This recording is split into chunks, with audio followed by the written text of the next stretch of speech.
Today we're going to make a very simple tart. I'm Chef Jaime Laurita, and guys, you know what? I wanted to show you a very, very simple recipe that everyone can do just by going to the grocery store and finding some simple ingredients. For example, a spaghetti squash. When you go to the grocery store, cut it in half, a little bit of salt and pepper, upside down on a sheet pan in the oven.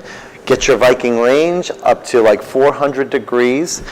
Right next to it on the same sheet pan, slice some mushrooms and an onion, a little bit of salt and pepper and olive oil, and let that just cook. So your ingredients are all cooking together in the same oven on the same sheet. And you buy some simple puff pastry. Here is a sheet of puff pastry.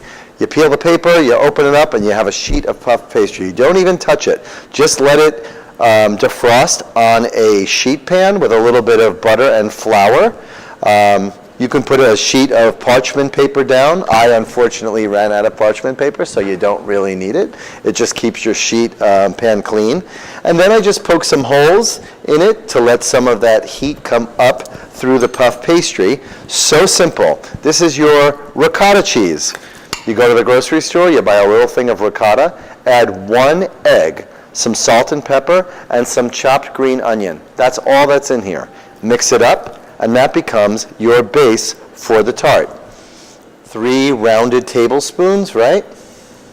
The rest of your ingredients are going to stick to it, and with that egg in there, it's going to cook out and solidify a little bit and give you that beautiful creamy texture. Here we go. Remember, green onion, 1 egg, salt and pepper, ricotta cheese, done. Next layer, some spaghetti squash. All I did was season this with a little bit of salt and pepper and a little bit of my Carapelli olive oil. And then you just put enough on it to cover, not too much, but enough on it to cover the ricotta cheese, like a little blanket. Okay, second layer done.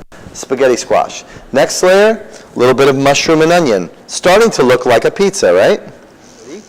And again, that's on the same sheet pan with the spaghetti squash, a little bit of salt and pepper, olive oil. Done. It's all cold right now. Next layer, a little bit of prosciutto.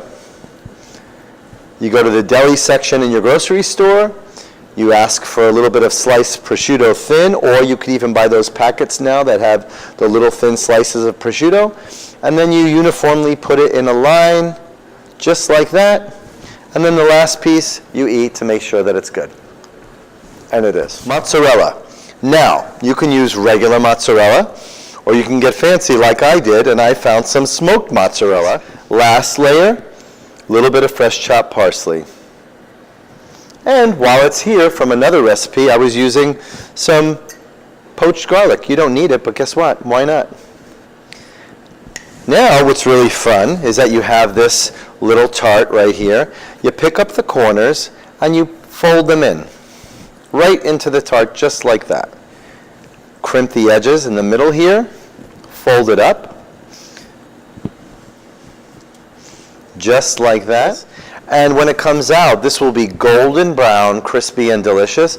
You slice it up in little slices, put it on a little fancy little dish. If you want, you can drizzle it with some olive oil when it comes out. As a matter of fact, I'm going to drizzle it with a little bit before it goes in, just so that crust can get golden brown. Throw it in your preheated, always preheat your Viking oven. So I've got my Viking 5 series oven here, which I adore.